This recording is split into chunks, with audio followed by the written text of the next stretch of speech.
இயேசுவே சுகமுண்டு பலனுண்டு ஜீவன் உண்டு உம் நாமத்தில் சுகமுண்டு பலனுண்டு சுகமுண்டு உம் நாமத்தில் நேசிக்கிறே உம்மைத்தானே என் தெய்வமே என் இயேசுவே நேசிக்கிறே உம்மைத்தானே என் தெய்வமே என் இயேசுவே.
எங்களை நேசிக்கிறதான நல்ல தகப்பனே, இந்த மாலை நேர வாசனங்களிலே சமூகத்தை நோக்கி பார்க்கிற ஆண்டவரே, எங்களை பலப்படுத்துகிற கிறிஸ்துவினாலே எல்லாவற்றையும் செய்ய பலன் உண்டு என்று வேதம் சொல்கிறது போல எங்களை பலப்படுத்தி நடத்துகிற இயேசுவே, உம்மை துதிக்கிற ஆண்டவரே, உமக்கு நன்றிகளை ஏறெடுக்கிறோம். ஹல்லேலூயா. ஆவியானவரே, உமக்கு கோடி ஸ்தோத்திரங்கள் அப்பா. நாம உயர்த்துகிறோம் ஆண்டவரே, நாமத்தை உயர்த்துகிறோம் அப்பா. ஹல்லேலூயா, ஹல்லேலூயா. நீர் எங்களை நடத்தி செல்வீராக, நீர் எங்களை நடத்தி செல்வீராக. ஆமென், ஆமென். ஹல்லேலூயா, ஹல்லேலூயா, ஹல்லேலூயா. Thank you Jesus. மகிழ்ச்சியோடு உம்மை நாங்கள் துதிக்கிறோம், துதிக்கிறோம், துதிக்கிறோம். இயேசு எந்த வாழ்வில் பலனானார், எனக்கு என்ன ஆனந்தம் என்று சொல்லி இயேசு நம் வாழ்வில் ஆனந்தமா இருக்கிறவரை நாம் பாடி வைக்கப்படுத்துவோம். இயேசு எந்தன் வாழ்வில் பலனானார், எனக்கென்ன ஆனந்தம். இயேசு எந்தன் வாழ்வில் பலனானார், எனக்கென்ன ஆனந்தம். எந்தன் வாழிப காலமெல்லாம் எந்தன் வாழ்க்கையின் துணையானார். எந்தன் வாழிப காலமெல்லாம் எந்தன் வாழ்க்கையின் துணையானார். நாமமே தலை தோன்றே நான் பாடுவேன் உமக்காகவே. எந்தன் இதயமே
சாரோனின் ரோஜா பள்ளத்தாக்கிலே என்னையும் கவர்ந்து கொண்டாரே. தம் நேசத்தால் என்னையும் கவர்ந்து கொண்டாரே. சாரோனின் ரோஜாவும் பள்ளத்தாக்குகளில் லீலி புஷ்பமாய் இருக்கிறவர். ஆமென் ராஜா. நான் சாரோனின் ரோஜா பள்ளத்தாக்கில் என்னையும் கவர்ந்து கொண்டவரே.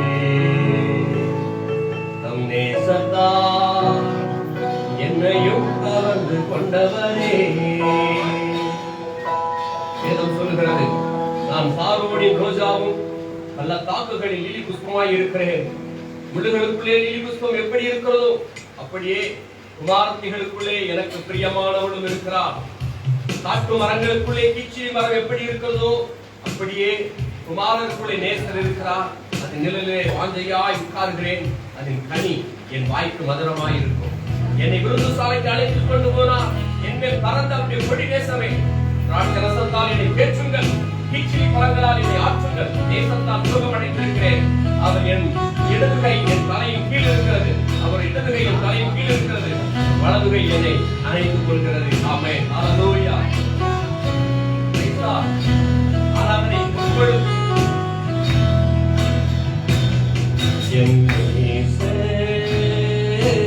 உங்களுடைய நான் என்றென்றும் அவருடையவன்.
எனக்கொரு புகழிடம் உண்டு,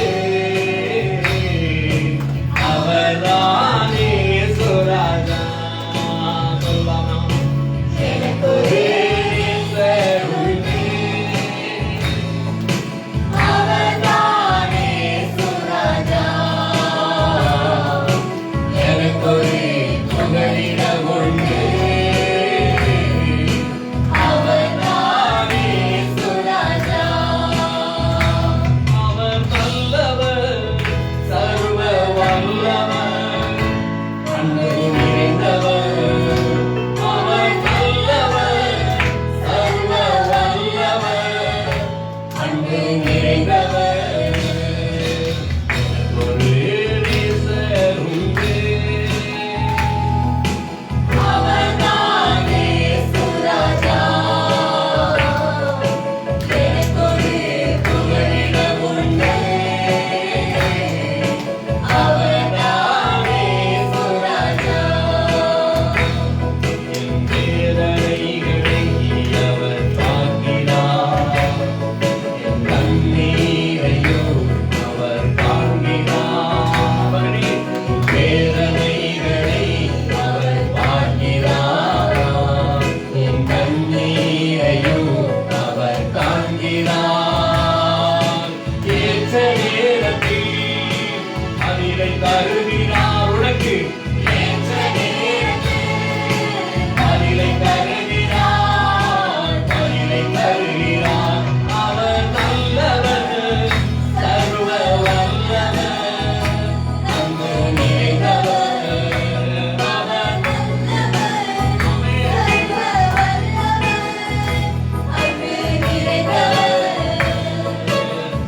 ஒரு நேசர் உண்டு, அவர்தானே இயேசுராஜா.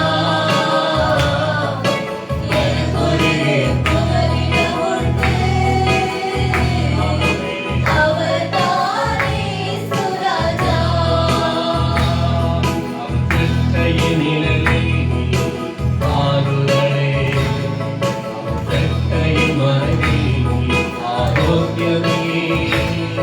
அவர் செட்டையின் நிழலில் ஆறுதலே, அவர் செட்டையின் மறைவில் ஆரோக்கியமே.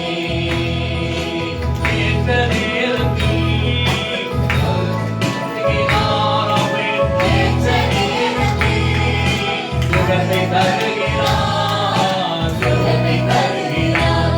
அவர் நல்லவர், சர்வ வல்லவர், அன்பு நிறைந்தவர். அவர் நல்லவர், உதவி ஆமென், உதவி செய்கிறார். அவர் நல்லவர், சர்வ வல்லவர், அன்பு ஆமென். அவர் நல்லவர், சர்வ வல்லவர், அன்பு ஆமென். படுத்துறங்கி மகிழ்வுடனே விழித்தெழுவே, ஏனெனில் கர்த்தர் உன்னை ஆதரிக்கிறார். படுத்துறங்கி மகிழ்வுடனே விழித்தெழுவே, ஏனெனில் கர்த்தரும் ஆதரிக்கிறார்.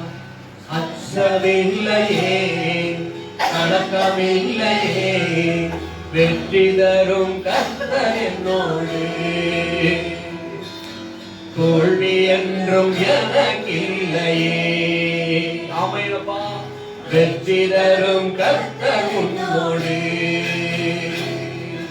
தோல்வி என்றும் உனக்கில்லையே. கேடகம் நீரே, மகிமையும் நீரே, தலை நிமிர செய்பவர் நீரே, தலை நிமிர செய்பவர் நீரே, தலை நிமிர செய்பவர் நீரே.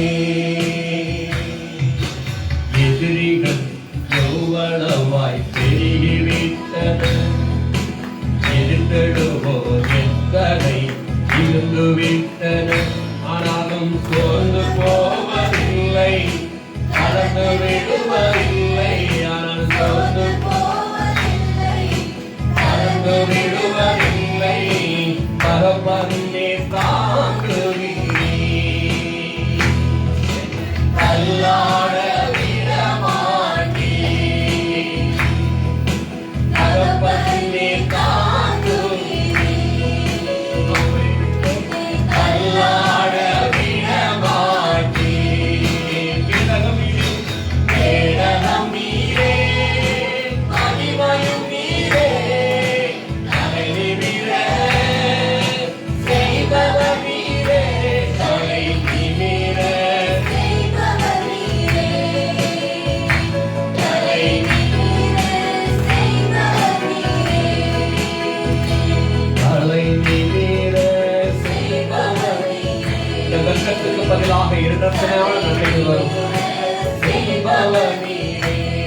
மகிமையுமாய் இருக்கிறவர் உனக்கு நன்மையானவைகளை தருவார்.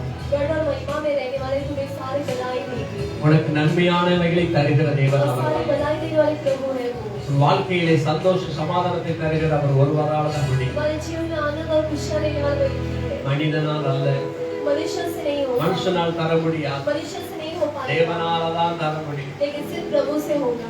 அவர்தான் உன் வாழ்க்கையை செழிக்க செய்கிறவர். कोई तुम्हारे जीवन में संपत्ति ले आएगा। அவர் மேல் விசுவாசம் வைத்தால், அவரை நம்பினால், அவரை பற்றிக் கொண்டால் வாழ்க்கையை ஆசீர்வதிக்கிறவர். अगर उस पर विश्वास किया तो हमारे जीवन को आशीष करेगी। அவரே உன் தகப்பன், वही तुम्हारा पिता है। அவரே உனக்காக பரிகாரி, और वही तुम्हारा उद्धारक है। அவரே உனக்காக பலியான ஆடு. और वही तुम्हारे लिए मेढ़े की तरह बलि அவர்தான் चढ़ाएगी। பலியா இருக்கிறவர். और वही बलि भी है। அவர்தான் சத்தியமாய் இருக்கிற वही தேவன். सत्य प्रभु है। அவர்தான் உனக்குள்ள ஜீவனாய் இருக்கிற वही தேவன். तुम्हारे अंदर जीवित रहता ஓ, है। அவரை ஏற்றுக்கொள்வாயா? और उसी को ग्रहण முழு करो। உள்ளத்தோடு அவரை துதிப்பாயா? पूरे मन से उसकी स्तुति முழு करो। உள்ளத்தோடு அவரை ஆராதிப்பாயா? पूरे मन से उसकी आराधना करो। சாரோனின் ரோஜா, பள்ளத்தாக்கு லீலி, என்னையும் கவர்ந்து கொண்டவரே, தம் நேசத்தால் என்னையும் கவர்ந்து கொண்டவரே. விருந்து சாலைக்குள்ளே அழைத்து செல்கிறதே, और भोजन के घरों में ले प्रवेश करने वाले। அவர் மேல் பரந்த கொடி நேசம் உன்னை முற்றிலும் ஆட்கொள்வதாம். और न मानने वाले एक बहुत ही बड़ा प्रेम அவர் करने தம்முடைய वाले। நேசத்தால் உன்னை முற்றிலும் ஆட்கொள்வாராம். और उसके प्रेम से तुम्हें पूरी तरह से ग्रहण करता விருந்து है। சாலைக்குள்ளே அழைத்து செல்வாராக. और भोजन के महल पर वो ले जाते हैं। தம்முடைய மகிமையின் அன்பினால் உன்னை நிரப்புவாராக. और उसकी महिमा के प्रेम से तुम्हें உன்னை भरेगी। ஆசீர்வதிப்பார். तुम्हें आशीष करेगी। இந்த நாட்களிலே தேவ சமூகத்திலே உட்கார்ந்திருக்கிற தேவ சமூகத்திலே இந்த லைவ் மூலமாக ஆராய்ந்து கொண்டிருக்கிற தேவ பிள்ளைகளை தேவன் கண்டிப்பாக ஆசீர்வதித்து உயர்த்துவார். और प्रभु की सब में लाइव में देखने वाले हर एक को प्रभु ऊंचा उठाएंगे। நன்மையினால் உன் வாய் திருப்தியாகும். और भलाई से तुम्हारा मन पूरा हो। அவர் கேடகமாய் இருக்கிறார். और वही तुम्हारा गढ़ है। அவருடைய மகிமையாய் वो இருக்கிறார். तुम्हारा महिमा बनता है। உன்னை விட்டு விலக மாட்டார். तुम्हें कभी ना छोड़ेगा உன்னை கைவிட மாட்டார். और तुम्हें छोड़कर ना जाएगा। ஆமென். आमेन आमेन। அப்படியாக உன்னை நடத்துவாராம். और इसी प्रकार से तुम्हें चलाए। இயேசுவின் நாமத்தில் பிதாவே. यीशु के नाम से पिता। ஆமென். आमेन। இவருடைய நாமத்தில் praise God. நாம் இப்பொழுது கர்த்தருடைய வார்த்தைகளை கொஞ்சம் கவனித்து விட்டு பின்பதாக நாம் ஜெபிக்கும்படியாக நாம் சொல்லுவோம். हम प्रभु का वचन थोड़ी देर के लिए देखिए उसके बाद हम प्रार्थना की ओर बढ़ेंगे। தேவனுடைய வார்த்தைக்காக நம்ம இந்த நேரத்தில் கர்த்தருடைய சமூகத்தில் ஒப்புக் கொடுப்போம். और प्रभु के वचन के उसके हाथों में अभी थोड़ी क्षण के लिए हम सौंप दें। வனாந்தரம் வயல்வெளி ஆகுதல் என்ற தலைப்பிலே உங்கள் மத்தியில் இந்த செய்தியை நான் கேட்க விரும்புகிறேன். और सारी सूखी जमीन जो है वो हरियाली में बदल जाएगी। வனாந்தரம் வயல்வெளி ஆகுதல். और रेगिस्तान एक हरियाली में बदल जाएगा। வேதத்திலே ஏசாயாவின் தீர்க்கதரிசன புஸ்தகம் 35ஆம் வசனம் 1ஆம் வார்த்தையை நாம் வாசிக்கும்படியாக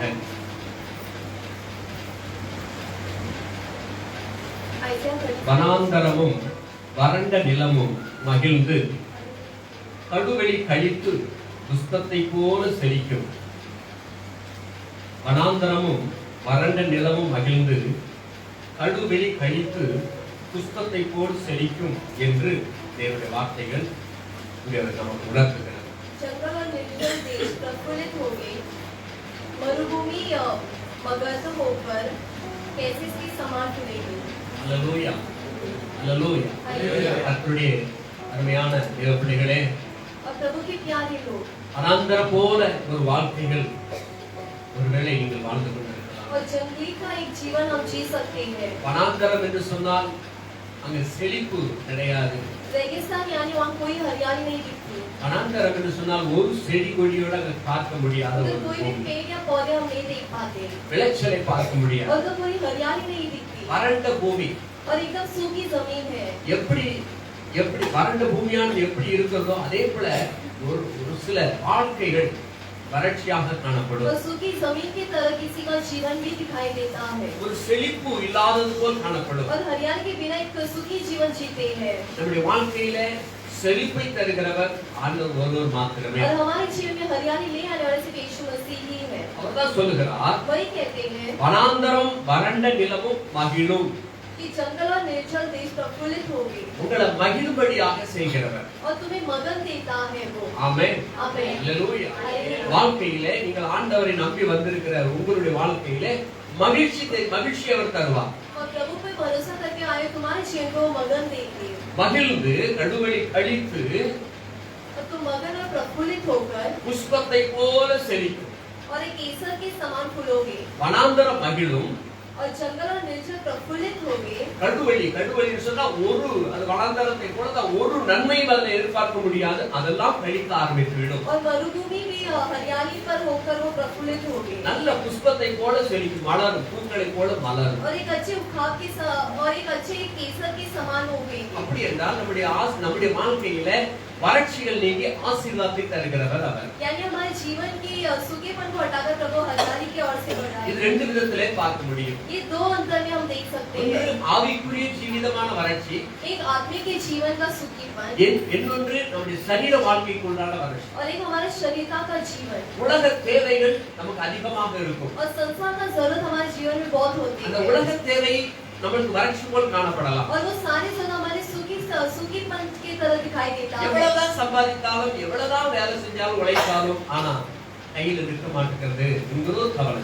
चाहे कितना भी हम काम करें लेकिन वो पैसे हमारे हाथों में नहीं रुकते। பணம் அப்படியே செலவழிச்சு போகுது, எப்படி போகுதுன்னே தெரியல. और सारे पैसे ऐसे उड़ जाते लेकिन कैसे नहीं पता। கொத்தலான பைகளிலே போட்டது போல் காணப்படுகிறது. और एक काटे हुए एक किसान फटा हुआ पॉकेट के समय हमें दिखता है। இந்த கொத்தலான பைகளிலே போடுகிற காசு அதை நிற்காது, எப்படி எங்கே விழுந்து விடும். और वो उधर नहीं रुकता और किसी प्रकार से वो घुल जाता है। நம்முடைய வாழ்க்கையிலே சிலர் செழிப்பில்லாத வாழ்க்கை இப்படித்தான் இருக்கிறது. पर कई जीवन पर भी ऐसे प्रफुल्लित न होने वाले जीवन வருகிற வருமானம் எங்க போகுதுன்னு தெரியல, और आने वाला कमाई कहाँ जाते नहीं पता। அது நிற்க மாட்டேங்குது, वो नहीं रुकता நமக்கே தெரியல. और हमें भी नहीं पता। ஆனா நம்மளை ஆசீர்வதிக்கிறவர் ஒருவர் இருக்கிறார். लेकिन हमें आशीष करने वाला एक है। அவரை மறந்து और उसे भूलकर உள்ளபடி தேடாமல் और मन से उसे न ढूंढते हुए அவரை உண்மையாக நம்ம சேவிக்காமல் இருக்கும் பொழுது और सच्चाई से जब उसकी सेवा नहीं करते வனாந்தரம் போலதான் வாழ்க்கை. और रेगिस्तान के समान हमारा जीवन எவ்வளவு है। சம்பாதிக்கலாம், बहुत कमा सकते हैं நிற்காது. लेकिन वो नहीं रुकता। கர்த்தருக்கு பிரியமில்லாமல் நிற்கவே இருக்காது, பிரியமாக இருந்தா நிற்கவே நிற்காது. प्रभु का प्रिय कार्य नहीं किया तो वो नहीं रुकता। ஆனா வனாந்தரம் வறண்ட பூமியாக காட்சியளிக்கிறது. इसे रेगिस्तान सूखी जमीन की तरह है 5-6 பேர் சம்பாதிப்பாங்க வீட்டுல, और 5-6 लोग घर पर कमाते हैं ஆனாலும் பைசா இருக்காது. लेकिन फिर भी पैसे नहीं रुकते கடன் வாங்குகிற சூழ்நிலை और खर्च देने वाली स्थिति आती है। என்னுடைய வாழ்க்கையில அப்படித்தான்.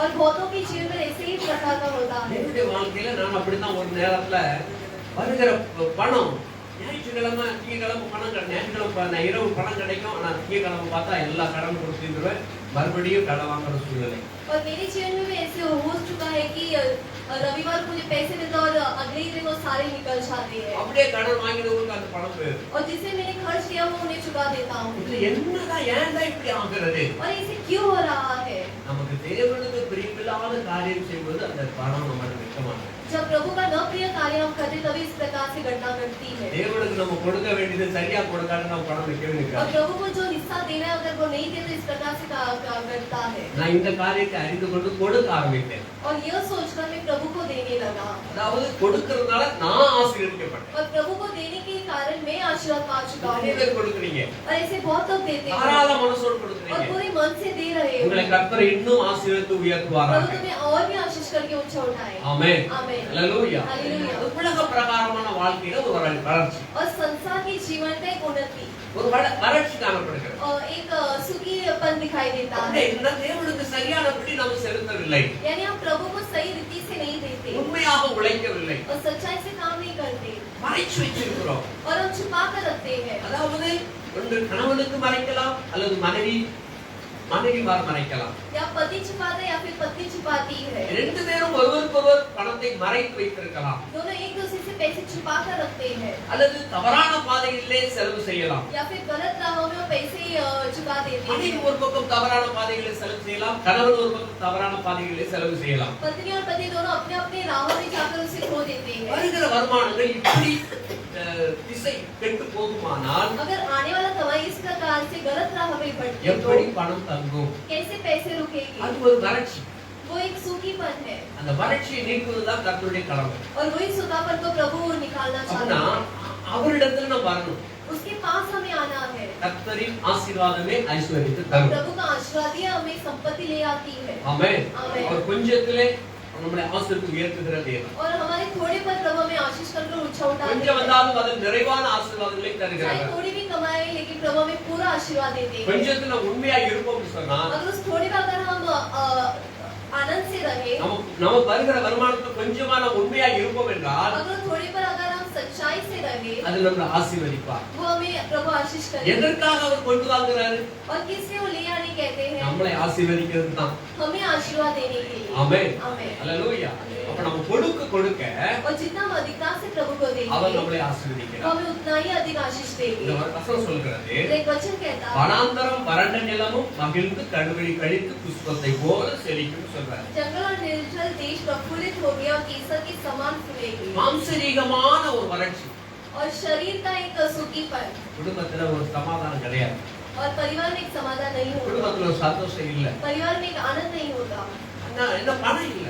क्योंकि उनके घर पर पैसे नहीं होते ஒரே தேவைகள் மத்தியில இருக்கிறாங்க. और बहुत सारी जरूरतों के समूह पर वो जी रहे हैं। இப்படிப்பட்ட வறட்சியை और ऐसे ही सूखीपन को நீக்கி போட ஆண்டவரால் மட்டுமே முடியும். निकालने से भी यीशु मसीह के द्वारा होगा। கர்த்தர் இயேசு और मसीह यीशु நம்மை ஆசீர்வதிக்க அவர் தரித்திரர் ஆனார். हमें आशीर्वाद देने के लिए प्रभु दरिद्रता की ओर से गुजरे। ஆமென். आमेन। அல்லேலூயா. हालेलुया। நம்மளை ஆசீர்வதிப்பதற்காக. और हमें आशीष देने के लिए। அதனால அவர் ஏழை போல எடுத்தார் என்று சொல்லப்படுகிறது. इसलिए वो एक साधारण मनुष्य की तरह जमीन पर आए। சரி, இப்ப இரண்டாவதாக பார்க்கும் பொழுது और दूसरा हम देखेंगे ஆவிக்குரிய வறட்சி.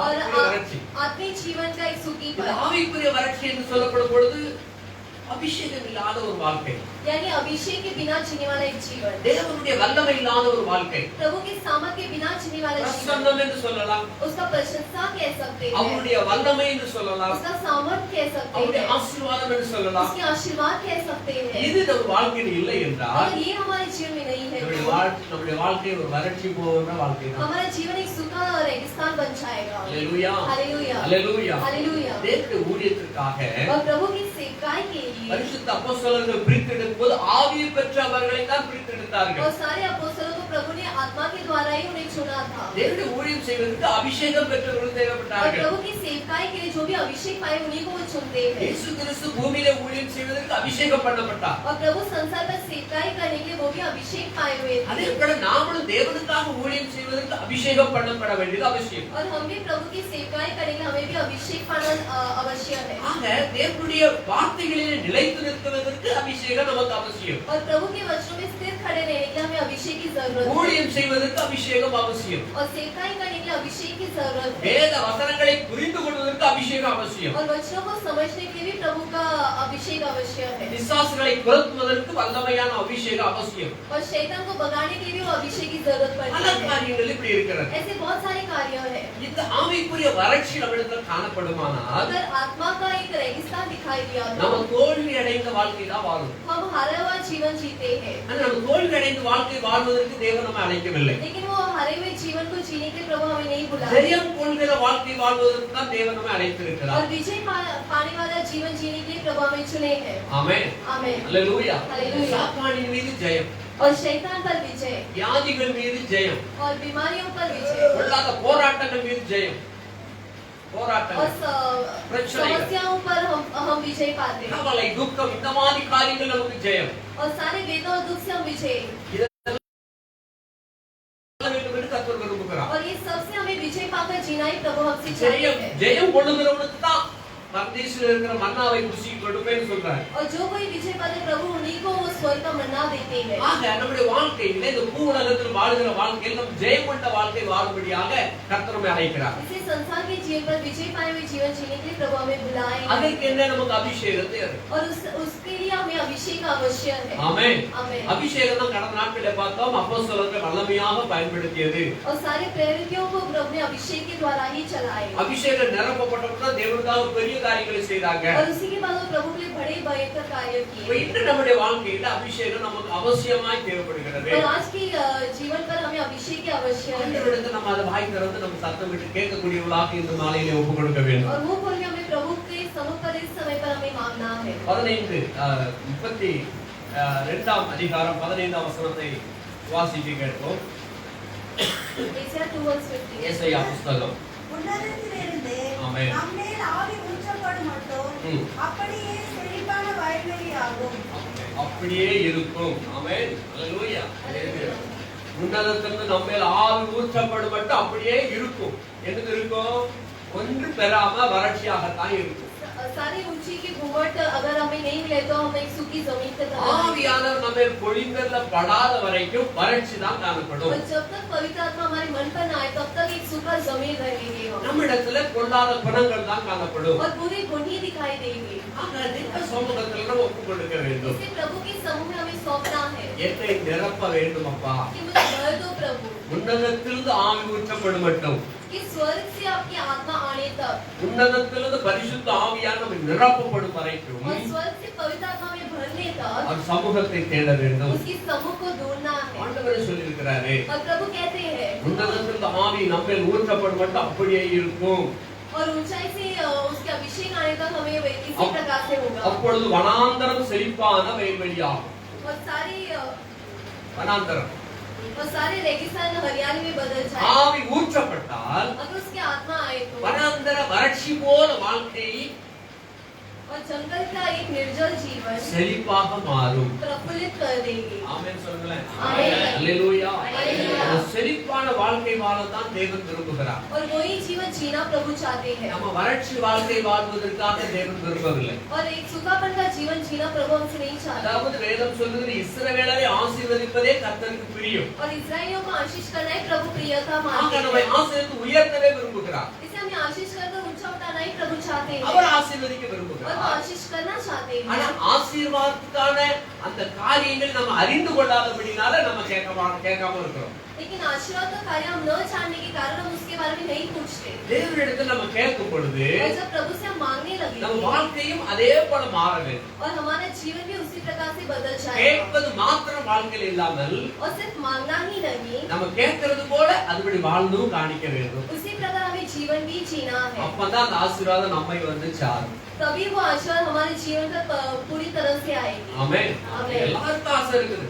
सभी को एक आशा है எல்லாருக்கும் நமக்கு நிறைய ஆசை பெரிய ஆளா ஆகணும்னு நமக்கு விருப்பம் இருக்கும். और सभी को एक सोच है कि हमें एक ऊंचाई पर जाना ஆனா है। அவருக்கு பிரியமா செய்யறோம் வாழ்றோமா? लेकिन क्या हम प्रभु की प्रियता से जी रहे हैं? இயேசுவின் சித்தத்தை நம்ம நிறைவேற்றுறோமா? क्या यीशु मसीह का इच्छा पूरा कर रहे அவருடைய हैं? சொற்கேட்டு நம்ம நடக்கிறோமா? क्या उसकी आवाज सुनकर हम पालन करते हैं? இதெல்லாம் பார்த்தோம்னா நம்ம வாழ்க்கை ரொம்ப குறையும். अगर ये सब सोच हमारे जीवन कई कमियों पर எப்படி है, நம்ம அவரை ஆசீர்வதிக்க முடியும்? फिर वो कैसे हमें आशीष करेंगे? அந்த ஆசீர்வாதத்துக்கு நாம தடையாக இருக்கிறோமே. और वो आशीर्वाद के हम ही एक रुकावट बनते हैं ஆசீர்வாதத்துக்கு நாமளே இந்த முட்டுக்கட்டை போட்டுட்டோம். और हम ही उसके लिए एक दीवार बना देते हैं। நமக்கு எப்படி வேண்டிக் கொள்ளணும்னு தெரியல. हम कैसे विनती करना हमें नहीं पता। நிறைய நேரங்கள்ல நம்ம தவறுகிறோம். कई समय पर हम गलत राह पर भटकते हैं வசனம் சொல்லுது, உன்னதத்துக்கு நம்மேல் ஆவி ஊற்றப்படும் மட்டும் அப்படிதான் இருக்கும். और ऊंचाई से आशीर्वाद आने तक इसी प्रकार से कार्य करेंगे। என்றைக்கு ஊட்டப்படுதோ और लेकिन कब आशीर्वाद आएगी அப்பொழுது வனாந்தரம் செழிப்பான வயல்வெளியாகும். तभी रेगिस्तान सारी हरियाली में बदल जाएंगे। ஆமென். ஆமென். வயல்வெளி என்றால் ஒரு செழிப்பு.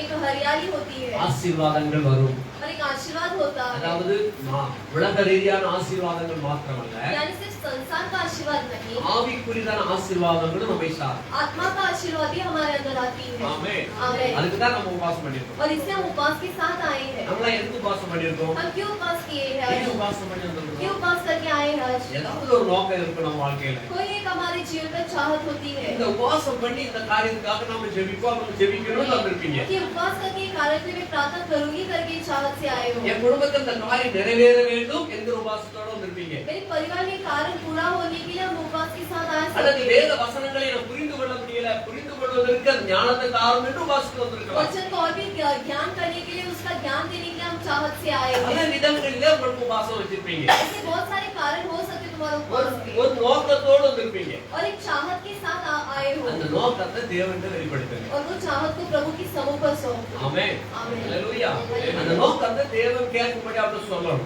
और वो प्रभु को सुनने तक हमें उसे गूंजना है, அப்பொழுதுதான் அவர் நம்முடைய வாழ்க்கையில அது நிறைவேற்றுவார். तभी वो हमारे जीवन में पूरा करेंगे। நம்மள பார்க்கிறார் அவர். हमें वो देखते हैं என் மகன் பகல் முழுக்கும் தன்னை ஒடுக்கி என் சமூகத்துக்கு வந்திருக்கிறான். कि मेरा बेटा या बेटी मुझे पूरा शरीर को कमजोर करते हुए समूह पर பகல் आए முழுக்க हैं, உபவாசித்து என் சமூகத்தை நாடி தேடி வந்திருக்கிறான். और पूरे समूह पर मेरे बारे में सोचकर इस समूह पर आए நான் அவனை हैं, சும்மா அனுப்ப மாட்டேன். लेकिन मैं उसे ये व्यर्थ ना छोड़ूंगा, அவன் கேட்டதை நான் கொடுத்தான் அனுப்புவேன். और जो कोई वो मांगे मैं पूरा देकर நம்ம அப்பா भेजूंगा। விரும்புகிறார். और हमारा पिता इसे चाहता है। ஹalleluya. हालेलुया। அப்ப நம்ம கேட்கணும். तो हमें मांगना है, ஆண்டவருடைய சமுத்திரம் உள்ளபடி நம்ம கேட்கணும். और प्रभु के समूह पर हमें मांगना நம்ம है, பாவத்தை முதலாவது நம்ம அறிக்கை செய்யணும். और हमारे पाप को अंगीकार करना ஏதாவது है, மீறல் செய்தோம்னா மீறல் அறிக்கை செய்யணும். और उनके अपराधों को अंगीकार करना है, இனிமேல் அதை நீ ஆண்டு கொள்ளாதபடி காத்துக் கொள்ளுங்கன்னு சொல்லி அவர்கிட்ட கேட்கணும். और वो वापस हमारे जीवन पर ना आते हुए हमें उससे मांगना है, ஒரு ஒப்பு கொடுத்தலோடு நம்ம ஜெபிக்கணும். और एक सौंप कर हमें प्रार्थना करना है। ஆமென். ஆமென். ஹalleluya. ஹalleluya. வசனம் படிக்கலாம். 41 ஏசாயா புத்தகம் 41ஆம் அதிகாரத்துல 18 19 வசனங்களை நாம் வாசிக்க கேட்போம். உயர்ந்த மேடுகளில் ஆ. ஆறுகளையும் ம். பள்ளத்தாக்குகளின் நடுவே ஆ. ஊற்றுகளையும் திறந்து ஆ. வனாந்தரத்தை தண்ணீர் தடாகமும் ஆ. வறண்ட பூமியை நீர் கேணிகளுமாக்கி ஆமென். ஸ்தோத்திரம். போதும். ஹalleluya. ஹalleluya. கீழமா.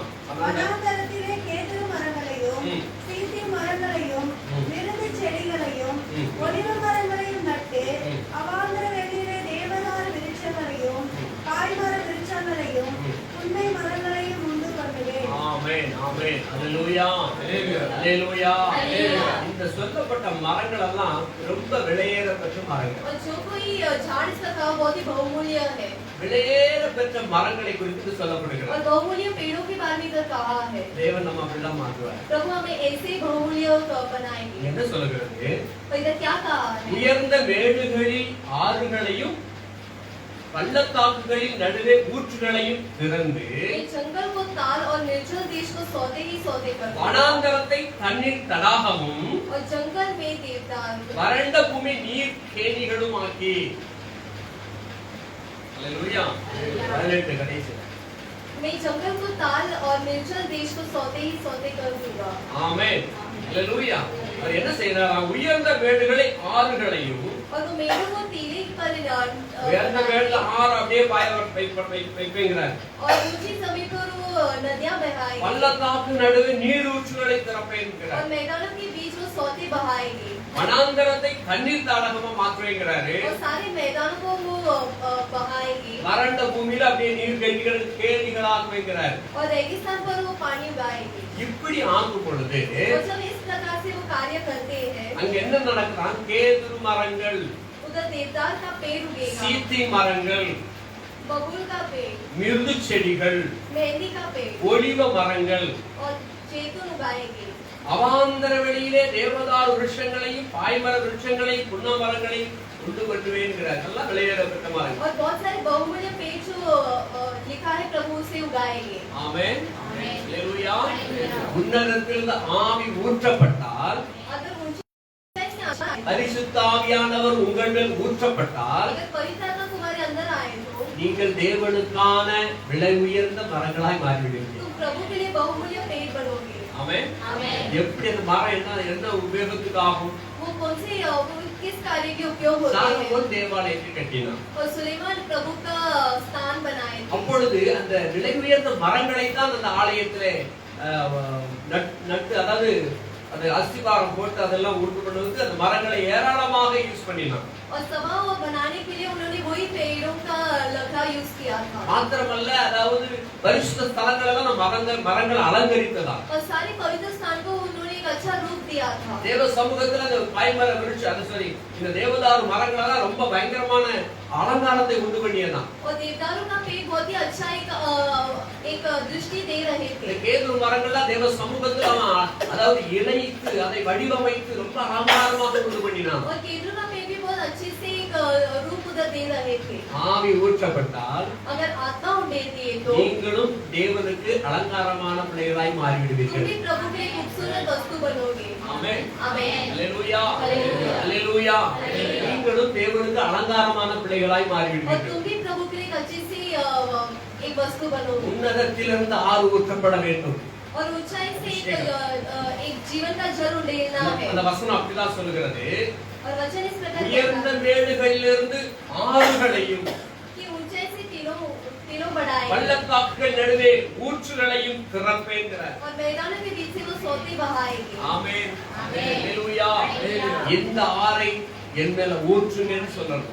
और यही नदी को हमारे पर बहने के लिए हमें कहना है ஆமென். ஆமென். அந்த ஆறு வரும்போது और जब वो नदी बहते हुए மேல இருந்து आएगी அந்த விழுகிற தண்ணி அப்படியே சில்லுன்னு வரும் பொழுது और जब उसका पानी नीचे गिरते உங்க रहेगी உடம்பு அப்படியே ஐஸாக அப்படியே தகதக ஆரம்பிக்கும். और तुम्हारा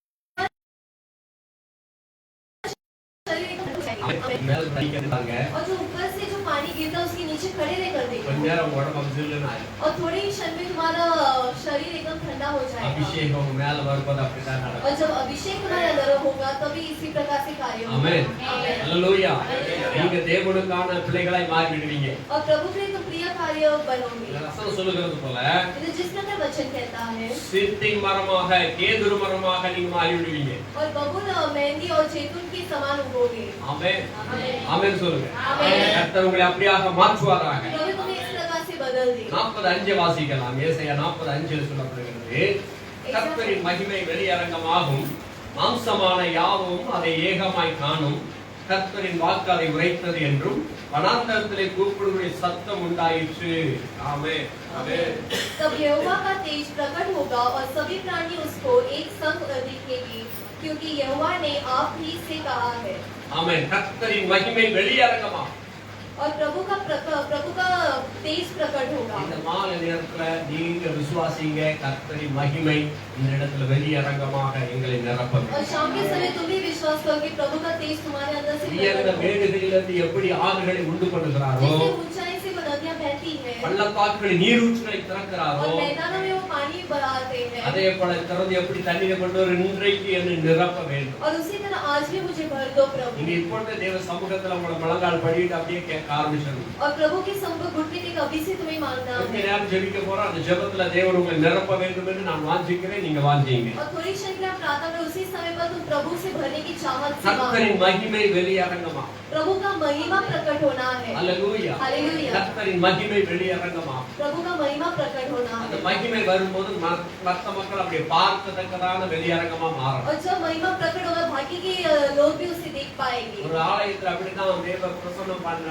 இறங்கினோன்னு அப்படியே பார்க்க ஆரம்பிச்சாங்க. எல்லாம் மேகம் சூழ ஆரம்பிச்சு. और एक समय पर ऐसे प्रभु का उपस्थिति आते वक्त सारा मेघ के समान वो भर चुका था இது சாலமோன் நாட்களில் நடந்தது, और इस सुलेमान के समय पर भी हुआ था இந்நாட்களில் நடந்தது. और आज के युग पर भी हुआ है ஆமென். आमेन நம்ம சபையை மாற்ற மாட்டாரா?